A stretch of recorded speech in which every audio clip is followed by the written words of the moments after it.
How you going? Welcome to Gardenworld.tv, and there's something very seedy going on in the Garden World seedling section today, and we're going to sow some seeds, get them in early. It's the middle of winter and we'll have them up and ready for spring. The cheapest way you can get yourself some tomato seedlings is to do the following. Okay, seedling tray, and I'm using some Debco seed raising mixture, which we just fill the tray to about half full. Okay, so we take the tray, half fill it with seed raising mix, using Debco seed raising mix here. I like to flatten it down with a handy little tool, and have a nice flat surface to be able to sow the seed on. Alright, what we're going to do here is make some little houses for all these little fellas, and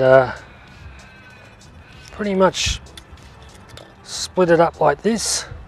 The worst thing that can happen is to mix your varieties up. Of course, many a person come and ask me every year for a tomato that was fantastic, that grew beautifully, it was red, it was round.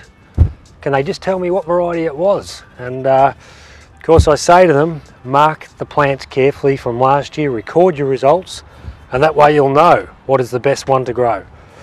Alright, we're going to put in a few Burnley shore crops, but I must say, one thing I would do at this stage is apply some water to the mix. So you've got a nice flat surface, and then apply some water. So what we're trying to do here is sow the seed on top of the seed raising mix. Okay, so not in the mix, on the top. And if I start off with some tomatoes, I've got my Burnley shore crop. Again, I've got the label, and I'm going to put the label in the tray so I don't confuse the situation, and I think we'll sow the whole lot. So Burnley shore crop, just checking. Sprinkle it throughout that area. Try and evenly space them. And in they go. Alright, then we've got some ox heart. So we'll go the ox heart in here. Ox heart, a pink tomato, very large fruiting, big fruiting tomato. And we'll go the ox heart now. And again, try and evenly space them. And in they go. Alright, then what else have we got here? Tomato ram's horn. Interesting tomato with a curl on the end of it. Looks a little bit like a ram's horn, apparently. I've never grown this one. So let's just see how it goes. Alright.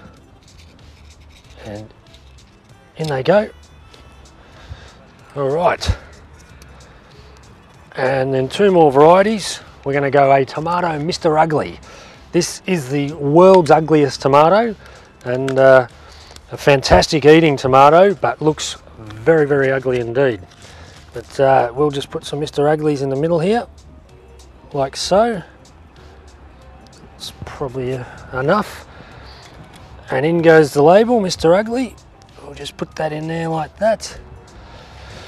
And then I'm going to try some kale, some red Russian kale. Here she is here, and a lot of talk about kale lately, about it being very high in iron and very healthy for you. And you don't often see a lot of kale around. This is a red one, so we're going to try a little bit of kale. In we go, evenly spaced throughout the tray. Okay, so there is our seeds, 5 different varieties, all ready to go. Now you could use seed raising mix to cover them, but I find the vermiculite really nice substance. It's spongy and it's fantastic for the top of the trays. It'll hold the moisture well, and it's easy for the seeds to penetrate through once they grow. So you can just throw that on like that. Alright, now that tray there is almost ready to go. All we need to do is add a little bit of H2O. All right, Now from here on we want to keep this seed growing, or we want to germinate this seed with the temperature at about 22 degrees. Now this time of year that can be a little bit difficult. This little tray here, very popular for raising seeds, helps keep it humid and high temperature, because as well as 22 degrees we want the humidity as high as possible. And of course another fantastic idea are these heat trays. You can get them at the nursery and power them up, and there are ones with thermostats. This is a very simple one, you'll find it's a little bit cheaper, and it will warm the soil. And warming the soil is what these spring growing varieties love. So to get some heat under the plant is even better than having overhead heat. So and what you find is your wholesale nursery will have them in a greenhouse with heaters on and maintaining that high temperature. They may even start them in the germination chamber. We haven't got those facilities, so what we're going to do is keep them as warm as possible, and we should have no problem at all with germinating them.